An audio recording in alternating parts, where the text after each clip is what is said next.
नमस्कार दोस्तों, supreme court की जस्टिस हिमा कोहली ने एक डिमांड सुप्रीम कोर्ट के चीफ जस्टिस के सामने कर दी है।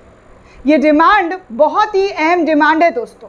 अक्सर आपने सुप्रीम कोर्ट के फैसलों के बारे में सुना होगा कि सुप्रीम कोर्ट के कौन से जज ने कैसा फैसला दिया है। सीजीआई के बयानों को आपने सुना होगा, सीजीआई के फटकार को भी सुना होगा और सीजीआई के कई ऐसे फैसले हैं जिसको सुनकर आपने उन्हें दिल से सलाम किया होगा।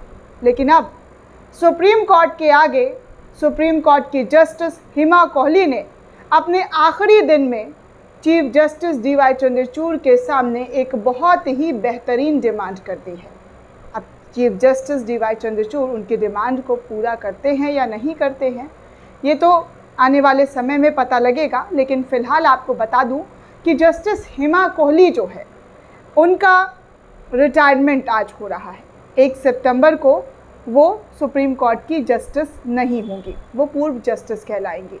और इसी मौके पर हिमा कोहली ने सीजीआई डीवाई चंद्रचूड़ से एक ऐसी मांग रख दी है जिसे सुनकर मुझे तो बहुत अच्छा लगा कि शायद ऐसे ही लोग इस समाज में हों तो इस समाज का उद्धार हो सके, खासकर महिलाओं का उद्धार हो सके। जो महिलाओं के साथ अक्सर देखने सुनने को मिलता है कि हम 21वीं सदी में तो जी रहे हैं, लेकिन महिलाओं को दबाने कुचलने का जो मंसूबा है, जो मकसद है, वो अक्सर देखने सुनने को कहीं ना कहीं से आ जाता है। कहीं ना कहीं से कोई ऐसी खबर होती है जहां पर हर रोज़ महिलाओं का शोषण होता हुआ दिखाई देता है।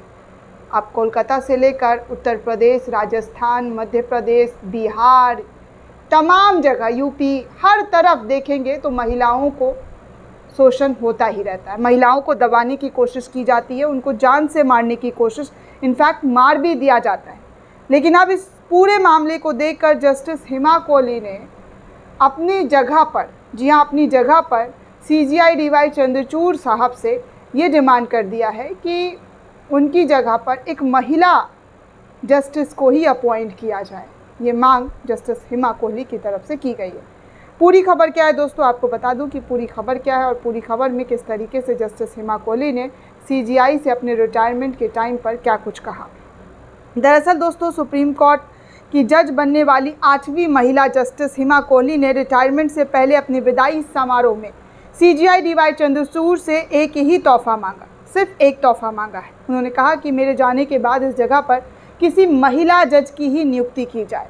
40 साल कानून की सेवा के बाद जस्टिस हिमा कोहली 1 सितंबर को रिटायर हो रही हैं। उससे पहले सेरेमोनियल बेंच में सीजीआई डीवाई चंद्रचूड़ के साथ डायस साझा करते हुए भावुक हो गई। जाहिर सी बात है दोस्तों, भावुक तो होगा ही इंसान जो सालों से एक जगह पर काम कर रहा है और उस काम की जगह को छोड़ना काफ़ी कठिन होता है, काफ़ी मुश्किल से भरा होता है। काफ़ी यादें होती हैं, इमोशनल यादें, अच्छी बुरी सारी चीज़ें, और इस यादों को छोड़कर अब उनका जो कार्यकाल है वो समाप्त हो रहा है, जिसको लेकर उन्होंने सीजीआई डीवाई चंद्रचूड़ साहब के सामने ऐसी बातें कही।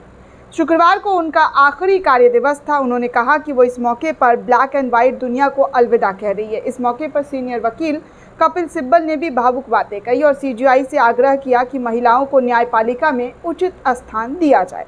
उन्होंने सीजीआई से कहा कि लॉ फर्म्स में गंभीर मुद्दे लड़ने के बाद भी महिलाओं को उचित स्थान नहीं मिल पाता है। ऐसी प्रतिभावना महिलाओं को हाई कोर्ट के जज के रूप में नियुक्ति करना चाहिए। अगर महिलाएं प्रधानमंत्री और राष्ट्रपति बन सकती हैं तो वो सुप्रीम कोर्ट और हाई कोर्ट में जज भी बन सकती हैं। सीजीआई ने भी कपिल सिब्बल की बात पर मौन स्वीकृति दी। सीजीआई ने कहा कि महिलाएं न्यायिक अधिकारियों के रूप में नियुक्ति के मामले में पुरुषों को पीछे छोड़ रही हैं। उन्होंने कहा कि सीनियर एडवोकेट्स को ज़्यादा से ज़्यादा महिलाओं को ट्रेनिंग देनी चाहिए और अपने जैसा कामयाब बनाना चाहिए। अगर लीगल प्रोफेशन में महिलाओं के लिए ए लेवल प्लेइंग फील्ड बनती है तो कोहली की ही तरह वकील भी कामयाब हो जाएंगे। आपको बता दें दोस्तों कि जस्टिस हिमा कोहली अपने परिवार से पहली वकील थी। उन्होंने सुंदर भंडारा, वाई.के. सरवाल और विजेंद्र जैन के साथ काम किया। ये तीनों ही हाई कोर्ट के जज बने थे। कोहली भी उन पदचिन्हों पर चलते हुए 2006 में दिल्ली हाई कोर्ट में जज बनी। उसके बाद वो तेलंगाना हाई कोर्ट की पहली महिला चीफ जस्टिस बनी। 31 अगस्त 2021 को सीजीआई एन.वी. रमना ने 3 महिला जज को सुप्रीम कोर्ट के जज के रूप में शपथ दिलाई थी, जिसमें जस्टिस हिमा कोहली, बी.वी. नागारत्नम और बेला एस. त्रिवेदी शामिल थी। इससे पहले सुप्रीम कोर्ट में केवल 7 ही महिला जज हुई थी। सितंबर 2027 में जस्टिस नागारत्नम सुप्रीम कोर्ट की पहली CJI भी बनेंगी, उनके नामों पर भी मुहर लग गया है। तो सोचिए, महिलाओं की जो भागीदारी है, वाकई सही तरीके से, सही ढंग से काम किया जाए तो इस देश में महिलाओं की जो हिस्सेदारी, जो भागीदारी, हम सब कहते हैं कि हमें जो है पुरुषों के इतना ही हिस्सेदारी, भागीदारी मिलनी चाहिए। अगर आप नज़र उठाकर देखेंगे तो ऐसा कहीं पर नज़र आता नहीं है, दिखाई नहीं देता है। हमेशा आपको नज़र आएगा तो वो चीज़ नज़र आएगी जो पुरुषों की ज़्यादा दावेदारी नज़र आती है। पुरुष समाज जो है ज़्यादा, इस समाज में उनकी पकड़ ज़्यादा है। तो अब जब महिला जस्टिस जो है हिमा कोहली, उनकी रिटायरमेंट हुई तो उन्होंने अपनी इच्छा जाहिर करते हुए CJI से इस तरीके का डिमांड किया है। दोस्तों, हिमा कोहली ने जो डिमांड किया है, उस डिमांड पर आप क्या सोचते हैं, आपकी क्या प्रतिक्रिया है, कमेंट करके ज़रूर बताइएगा। साथ ही साथ चैनल को ज़्यादा से ज़्यादा लाइक, शेयर और सब्सक्राइब करना बिल्कुल भी ना भूलें। धन्यवाद दोस्तों।